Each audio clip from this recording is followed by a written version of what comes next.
Using up leftovers can be challenging sometimes. It's hard to figure out what to do with those little bits and bobs of food. We don't often want to be eating the same old thing over and over again, so that adds another layer of complexity. One recurring theme at our house is all the leftover rice. All that rice and rice in there. But rice is awesome. It's the great unifier that can make delicious dishes using leftovers to make new meals that are quick and delicious. I'm going to share 5 ways that we use leftover rice that get thumbs up all around.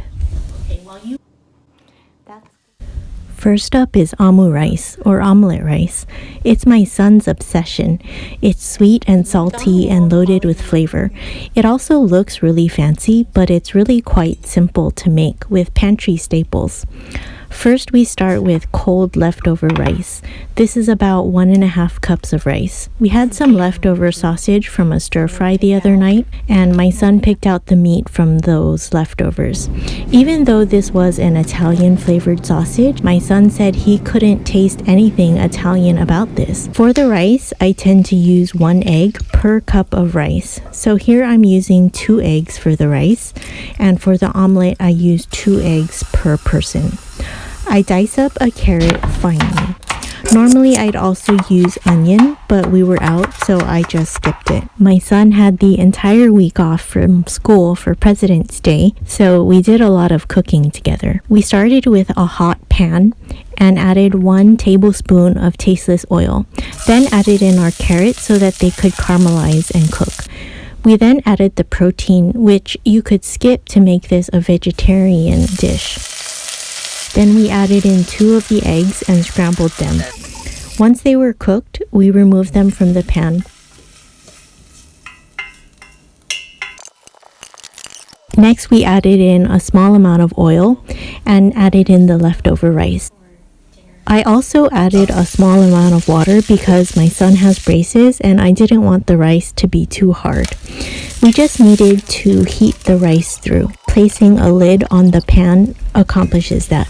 After cooking for about 2 to 3 minutes, we add the egg mixture back in and then add our seasonings.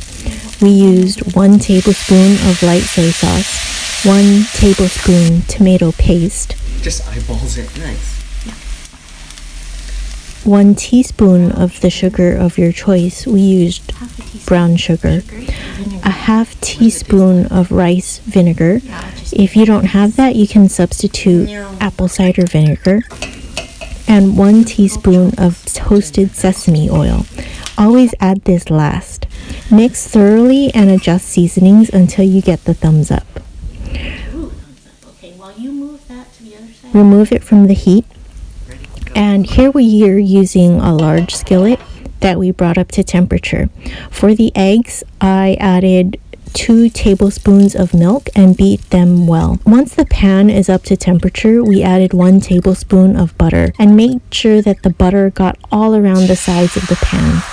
We dropped in the egg, and since we're working with a stainless steel pan here, I just kept the egg as it was in a thin layer and waited for the top to semi-set. Traditionally, this is a custard-like omelet with soft-set eggs, but I prefer to give my family fully cooked eggs. So once the top was mostly set, I added in several scoops of the fried rice and flipped the other side of the egg over the top of the rice. You'll probably do a much better job than me, but just using the edge of the pan allowed the omelet to roll off, and that helps to create that signature football shape of this dish. Top with ketchup, and you have a dish that appeals to people of all ages. The rice without the omelet is very good too. My son eats that warmed up leftover rice wrapped in lettuce for another meal. Omu rice. Enjoy! I've got to give this particular recipe another mention in this video because it's so versatile and delicious. Loaded vegan Mexican fried rice. We make this so often. The main flavors in this dish are cumin and chipotle peppers in adobo sauce. I've used all kinds of beans in this one, subbed out various tomato-based items like using up this tiny bit of leftover salsa. In this version I'm showing you, I didn't have any fresh garlic or onion, so I used the powdered versions instead. It's definitely a great way to revitalize leftover rice.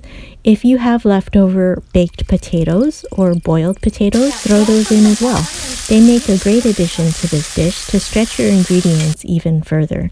I'll link the video with the recipe up in the eye above, as well as in the description box below. This dish just keeps giving with more excellent leftovers for future meals, so it's very economical. I prefer to eat this in bowl form, while my boys prefer to eat it in burrito. Both of these freeze very well and reheats beautifully for even faster leftover meals. I think that's a double win. Loaded vegan Mexican fried rice. Enjoy! Simple bacon and egg breakfast fried rice. This is another favorite. In a dry pan, I crisped up half a pound of bacon and allowed the fat to render out. This screen is so helpful in the kitchen. It allows steam to escape and really minimizes the amount of splattering that happens when we cook bacon. Draining out the excess fat helps to reduce the amount of fat that's left in the end product. I like to drain that out entirely and reserve it for a different use.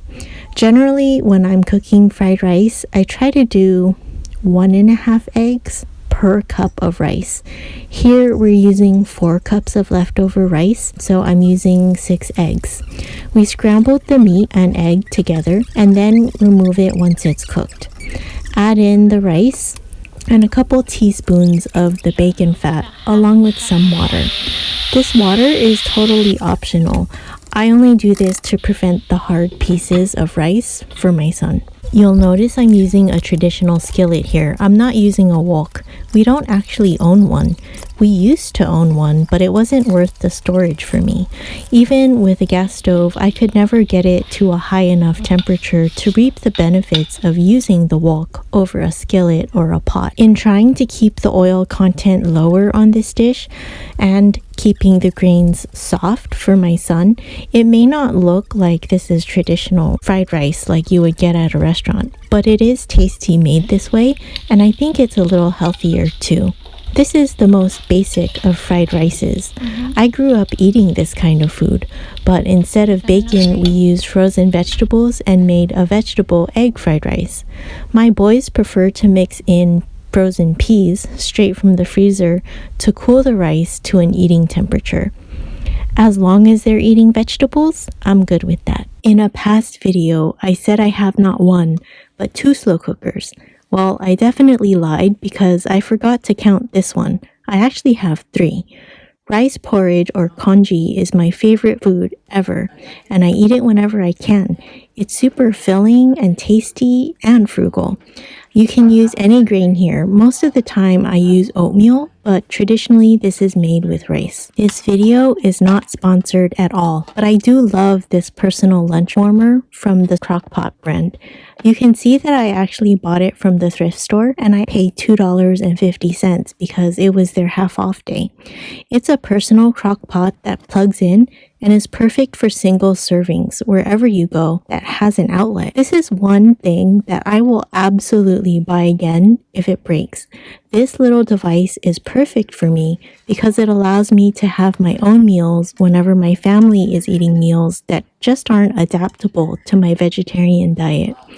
I can have my food hot and ready with no additional stovetop cooking. I'll leave the link to this item in the description box below in case you're interested. And Crock-Pot, if by chance you're watching this video and are interested in a partnership with me, I will gladly accept. To make my porridge, I add 1 cup of leftover rice and 2 cups of water. If you're making this in a regular slow cooker, use the same proportion of 1 cup leftover rice to 2 cups of water. This slow cooker doesn't have a temperature gauge, and it's really meant to reheat foods that are already cooked, but I equate its temperature to right in the middle of a traditional slow cooker's warm and low temperature.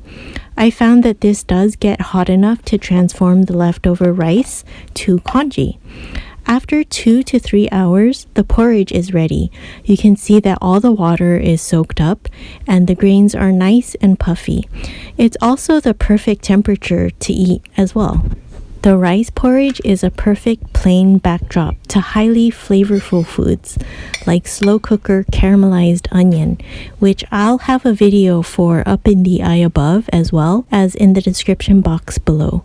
Traditionally, this is eaten with a Chinese cruller, which I can only describe as a savory donut, but we don't always have that available. So as weird as it sounds, I reserve all those tiny salty crumbs on the bottom of containers for this particular dish. The salty, crunchy nuttiness of the add-ons is reminiscent of the cruller.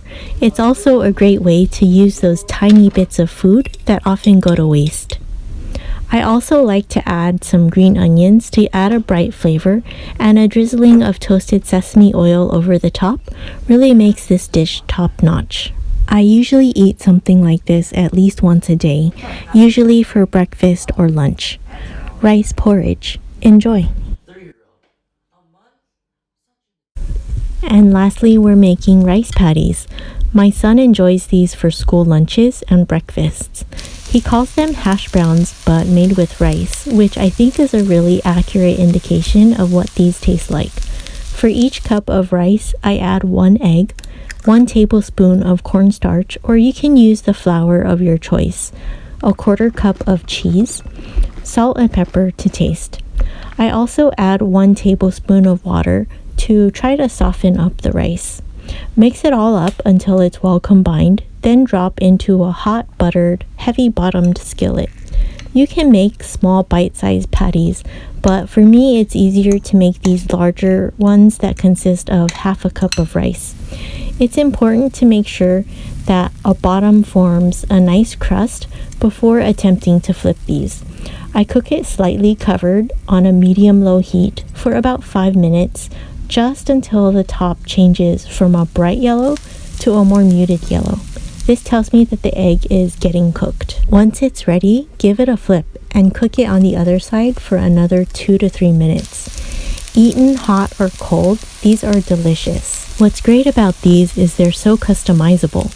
This one is savory, but if you do like sweet more than savory, then just replace the savory ingredients with sweet ones like sugar, cinnamon, maybe even add raisins or apples, and it will make a delicious breakfast. Simple rice patties.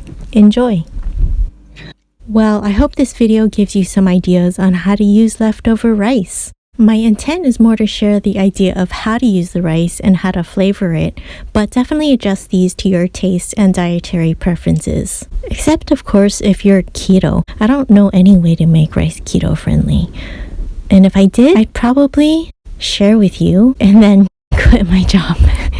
Well, what are some of your favorite ways to use leftover rice? Let us know down below in the comments. Thank you so much for watching. I wish you happy cooking, and I'll see you in the next one. Bye.